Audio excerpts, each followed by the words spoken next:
రొట్టెలు చేపలు ఆ చిన్న బాబు చేతిలో ఉన్నప్పుడు అలానే ఉన్నాయి. ఎప్పుడైతే యేసు ప్రభు గారి చేతిలో వచ్చాయో ఆకాశం వైపు ఇలా లిఫ్ట్ చేసి, ఎప్పుడైతే దేవాతి దేవుడు ప్రార్థన చేసి, ఎప్పుడైతే దేవుడు రొట్టెలను విరిచాడో ఆ రొట్టెల చరిత్ర, ఆ చేపల చరిత్ర మారిపోయింది. ఎప్పుడైతే విరిచాడో, ఎప్పుడైతే విరవబడ్డదో అప్పుడే కంపలు నింపబడడం చూస్తున్నాం. ఎప్పుడు? విరవబడ్డప్పుడు.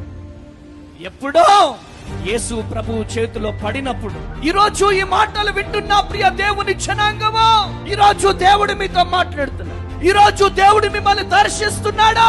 ఎన్ని రోజులు మీ చేతిలో మీరే ఉంటే దేవుని కార్యాలను చూడలేరు. ఎప్పుడైతే మన జీవితము ప్రభువు చేతిలో పెడతామో అప్పుడు అద్భుతం చూస్తాం. కొట్టుగట్టిగా చెప్పడం.